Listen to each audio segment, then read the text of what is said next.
Welcome, this is William Dymock-Johnson, and this is a video response to that small, strange, delectable hobbit, Tim Harper. And his questions. The first question: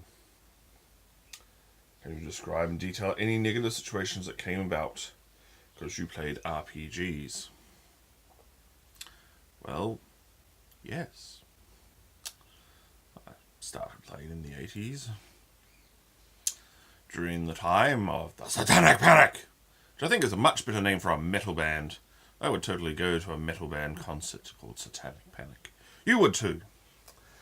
But the Satanic Panic was that thing where people decided that role-playing games were the tools of Satan, summoning demons, and probably had absolutely everything to do with the fact that there were demons in the monster manual, and they had boobies just out and about. And there were other things. They had spells on magic circles, spells telling you how to summon demons, and all sorts of wacky things like. They seem to ignore the point that, you summoned them. They were the bad guys, and you were there to defeat them. Given that I was a Christian in the 90s, I got told I was imperiling my immortal soul playing these games. So yeah, some slight stress over that. Which is question 2 from the delectable one. Who introduced you to RPGs? What was your first experience playing them? Well, I think it was 1983. I was at school. It was a rainy day. Being a rainy day, there's not a lot to do. Especially in the 80s, there's nothing to do. There's nothing. And it's raining, so you can't go outside and run around and chase people. And so I was stuck in this classroom. In the back of the classroom, these people talking amongst themselves, rolling dice, which looked kind of interesting. So I went along and said, "What are you doing?" They said, "We're playing this game." Which was a lie! It was not a lie! They were not playing the game, they were playing math! God damn it. Man. First edition AD&D was math, disguised as a game. But it was a lot of fun. I think I got given a cleric. I really can't remember. It's 34 years ago. A lot of things have happened since then. An awful lot of things. But anyway, I played the cleric and got to turn undead. I remember that. And smash things with a mace. Yeah, I remember that too. And it was fun. I never really looked back from that. So yeah, I started playing on a rainy day. Jason, I think, was the name of the person, was the GM. That was question 3. What skills do you think you have personally improved by playing RPGs? Well, I know how to talk to people. I'm much more extroverted now. I can carry a conversation. I'm not shy. And I'm much better at math. Like I said, they weren't games, they were math. Evil math problems disguised as games. So I'm very good at math. I don't really need a calculator for any basic calculation. And it's kind of useful. You can just quickly do things. You see things in a different way. You also have a better appreciation of stories and how stories flow, how stories work. If you see something laid out on the mantelpiece, Chekhov's gun, for example, you expect it to get used. You also get an appreciation of how not to be a hero. An awful lot of dumb things heroes have to do so that the plot can progress. Let's split up. Let's conveniently ignore our most powerful weapon until the last minute. Or if we're the villain, let's forget that we have some magical defense, which has been protecting us for so long. Let's just forget we've got that and let the heroes punch us in the balls. So, but all other things do get ruined for you if you play RPGs a lot, because in an RPG, if you've got a powerful weapon, you use it. And that's how people think. If I have this powerful sword, or this spell, or this antimatter rifle, and there's a threat over there, I will use it on them. I will totally destroy them with it. I won't save it. I won't hoard it, just in case there's a bigger, badder thing around the corner. Though I have met players who do that. That is very strange behaviour. talk about that later on some other topic. But yeah, you gain a different appreciation for stories, and you react to stories very differently. So that was actually question 2, and I've just asked question 3. How did I get introduced to the game? What was your first experience like running a game? I don't know. I remember running a game about 3 months after playing the game. It looked like fun, you know, you got to play all the monsters, you got to design this wire of traps. I remember we used the random dungeon generator out of the back of the Dungeon Master's Guide.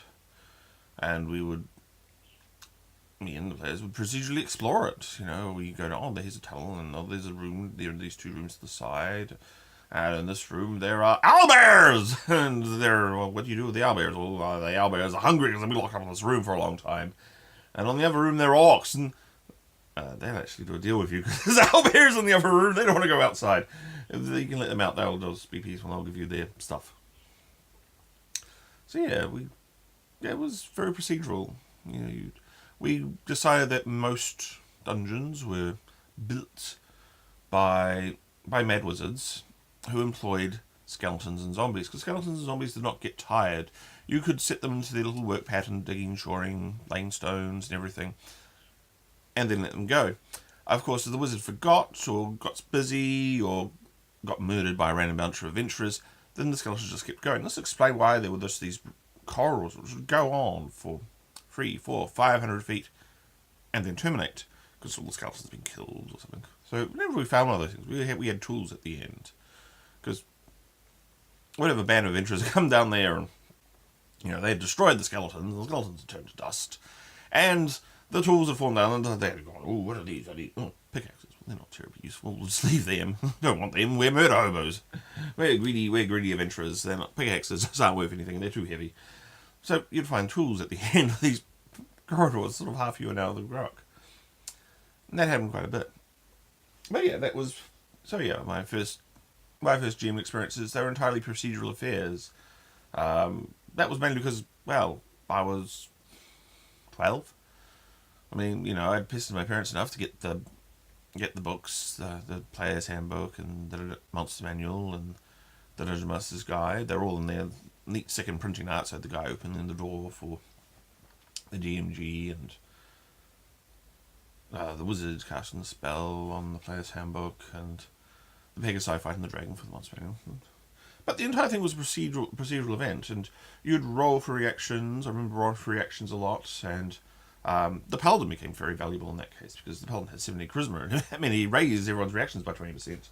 So, you know, everyone was friends with the Paladin. It came as quite a shock when we read actual modules, and Paladins were these asshole douchebags who no one liked. And you thought, these asshole douchebags have 70 charisma, man. What are you doing, fools? But yeah, what is it like designing your own system? What is it like designing your own system? It is, as the judge said in one famous case, the second testicle was not consensual. He was talking about some sort of sadomasochism case where someone had asked to have their nuts banged with a hammer, and had decided that, and sued for damages after the second testicle. The judge had ruled that the second testicle was definitely non-consensual, and definitely going around designing games second time around, I can definitely say it's non-consensual. I have been involved in the development of a game system.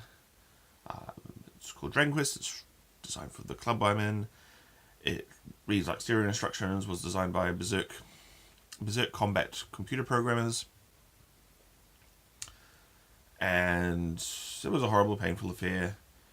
And while it's a nice rule system, I wouldn't want to do that ever again. And whenever people say, I've got this new idea for rules, or I want to change this, or I want to change that, I say, go ahead, do it in your own game. Why? But why? Life is too short. Just, you know, someone's published these mad rules that they bear no resemblance to reality. Or if they do, the person's obviously psychotically weird, and you should probably avoid them. But games are for fun. Their games are for playing a thing. If you want to play Conan does not need to worry about food. Conan does not need to worry what level skill he has in Thief. He can climb the he can climb the wall if he needs to climb the wall. Rules are a pain, really. They're enough a pain. You have some nice simple rules which say, yes, you can do the thing because you're trained in that thing. Beyond that, and some rules for murdering each other because that's kind of fun. People like murdering each other, so that's probably why combat rules are 90% of most game systems, including those ones which claim to be all about role-playing. But, yeah, so, yes, designing game systems, the second one's non-consensual entirely. I try to avoid it. What was it like making your own setting? Well, fortunately, I would say the second testicle is consensual in this case, but it's a lot of work. It's a lot of work for not much reward. It's rewarding for you. You get to read it, but players don't. When I'm jogging through, or more likely running at high speed through your setting, fleeing whatever terrible, nasty, B2 thing you have in it, I'm really not stopping to consider the socio-economic conditions of the bystanders. I'm busy running, or I'm busy hunting, or I'm a scary motor hobo, or I'm a freaked out of my brain investigator. So, really, you could have yellow Martians walk past you in most Cthulhu games, and people go, "Oh, hi, Bob," and "Oh, Sam, how are the kids?"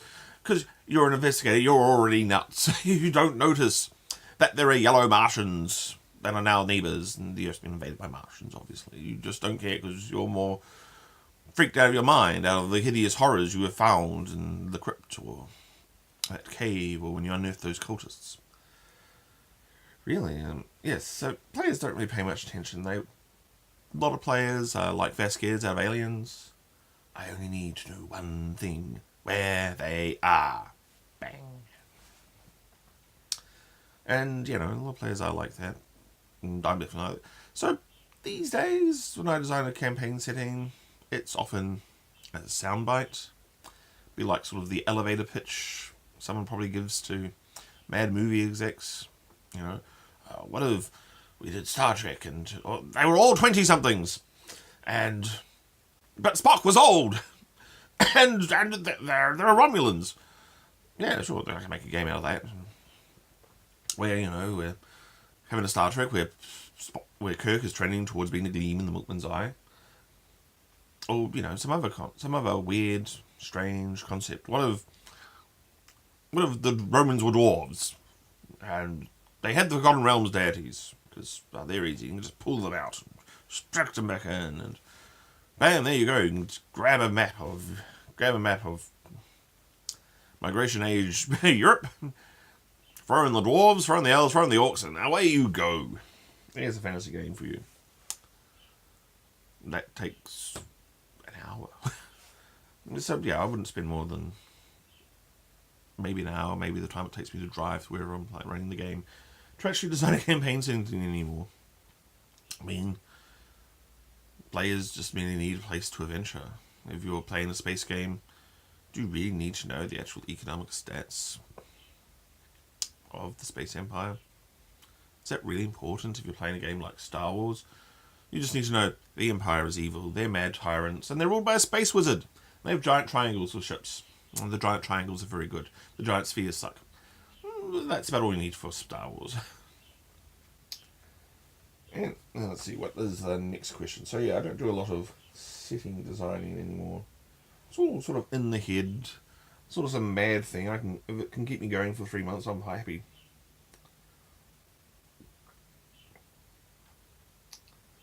Why do you think tabletop RPGs are not known about by a good many people in public? Well, actually, I think they are. People know about them. People know what Dungeons and Dragons is. They equate all role-playing games as Dungeons and Dragons. It's not surprising. It's, the big beastie monster of the hobby. There are all these other little creatures running around outside. There's GURPS, vampire critter. But there's this giant colossus riding across the thing, which gets seen in actual bookshops, not fantasy. not fantasy game stores, not friendly local gaming stores, but actual bookshops. You can see D&D products. I've actually seen a D&D ad on TV. So it's out there, it's in the public consciousness. But it's relegated in the public mindset as this is something your kids play. This is something you played when you were a teenager. Or it's something your spouse played when they were a teenager, but now they're older and they've got responsibilities. And so it's got the same mindset as a kid's thing. Which is rather odd, because it's definitely not a child's product. I often find it very odd when I'm running a game at a game store and some 10-year-old sits down and you think, yes, better tone down the blood, death, gore, and OD brain wallpaper. That's not like have them run screaming and have nightmares for the rest of the week. And so I often find it very odd, this attitude that it is a game for children. But that's where it is in the mindset of the public in New Zealand. It is, this is something kids play. When it is something not that kids don't play, it's something adults play.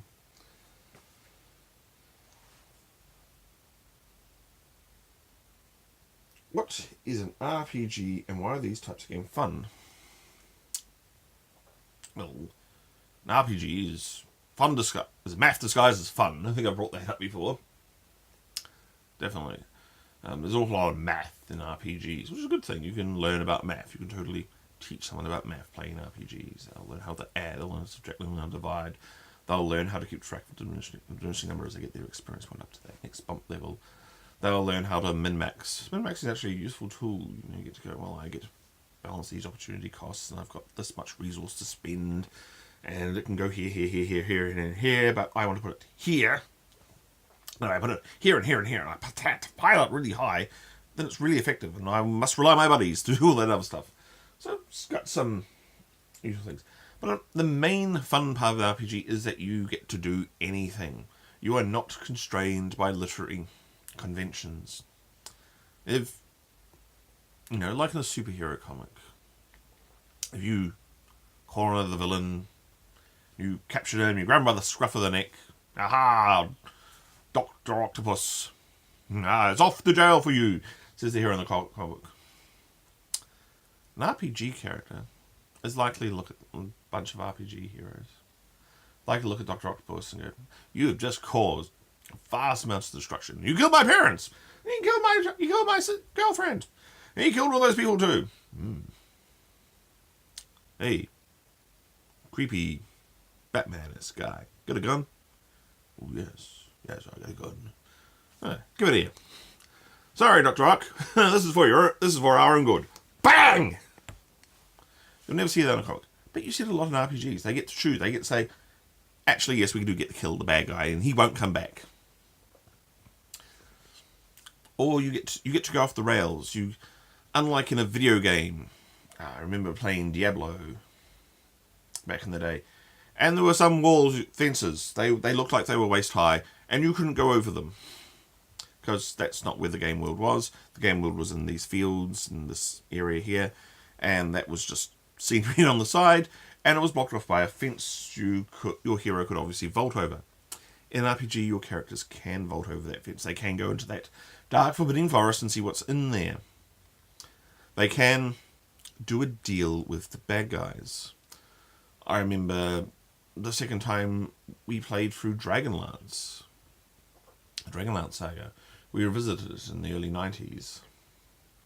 We all had different characters. We didn't have the regular characters, but we all made up a hero who had, for some reason, gone back to Solace and met up, and then got attacked by dragon armies. We thought the dragon armies actually onto a good thing, and they were bringing order, and they would unite all these petty squabbling kingdoms that we knew about, and we were totally behind the dragon armies. They were good guys, and elves, those absolute assholes who gave us grief every time we met them. Yeah, sure, you can burn them. Go ahead, here, have a torch. We'll help. So you can do anything in RPGs. You're not constrained by some plot. You're not constrained to do anything stupid. No party's ever going to split up to explore a haunted house. They're going to go around in a pack. So that if they meet the monster, they'll face the monster together. The monster might still rip their heads off, but they're not going to be picked off one by one. Because you only ever make that mistake once in an RPG. So yes, the main fun thing of RPGs is you get to do your thing. You get to be the hero the way you choose. You can be the knight in shining armor, or you can be the stabby, nasty person. You can be the conniving backstabber, the person who invigilates everyone into plots. You can be anything, really. No one gets to say, no, you don't get to do that. The GM doesn't get to say, no, you have to go and do this stupid thing. You have to go and hold the idiot ball because that's how the plot progresses. So yes, that is the fun thing of RPGs. You are in control. Ooh, a lot of these questions. If you were going to teach a new player how to play RPGs, how would you go about doing that? Well, I've done that. I've been playing for over 30 years. I have brought a large number of people into the hobby and taught them how to play, shown them how to play. And yeah, basically it is, here's a scenario. And you are someone smarter than you, faster than you, cleverer than you, better than you. You are someone who can make a difference. How do you react? And then we'll plunge into this situation. How do you react? You meet this strange person. How do you deal with them? How do you talk to them? So, yes, how I teach people how to play RPGs is we throw them in the deep end. Here's a character sheet. Don't worry about that too much. Here are the dice. Here is how the system works. And if you keep going back, you'll learn how the system works. But the basics is, I, the GM, will tell you something. You'll tell me what you do. And then I'll tell you what happens next. And then you'll have to tell me what happens again. And if you make the wrong choices, then you'll end up as speared across some wall or eaten by bestial monsters or sacrifice some mad god. Or the world will end. The world ends a bit. But I say something happens. You say something. You say what your character does. I then work out what's going on. We roll some dice. We shout. We drink. We drink stacks. We talk shit. We make jokes, and then we rinse and repeat until it's about 11 o'clock and it's time for everyone to go home. And that's how you play RPGs. That's how I taught people how to play RPGs, and quite a few of them come back. Some of them haven't. They've gone, "You fooled me! This isn't a game, this is math! I don't do math! I do math at work. I do math at school. Why are you making me do math?" So RPGs are math. They're fun math, but they're still math. Some people don't like math. What overall benefits do you think a person that plays RPGs has that perhaps a non-gamer wouldn't have? You have greater appreciation of stories. You know how stories work. Well, we've gone over this before. What have I learned? You probably have better math skills. You definitely have better math skills. You definitely have better interpersonal skills. You can game the situation out. You will understand, even if you don't know the terms, you'll understand the basics of game theory. If I do this, then you'll do this. Action, reaction. You'll understand these concepts. You are better at negotiating to get things done. You can work with a group, because role-playing is a game in a group. So gamers have all these advantages over non-gamers. And also you see things from a different perspective. You go, why did the hero do that stupid thing in that movie? And non-gamers go, well, that seemed quite sensible. And you go, no, that was really dumb. He should have had his gun out when he walked into that dark and scary room. Or he really should have turned on the lights. Or he should have instantly called for backup. You know, too often you see the cop go in alone. You use your little walkie-talkie thing or radio and call for backup. Because once you've done that mistake once in an RPG, you will never do it again.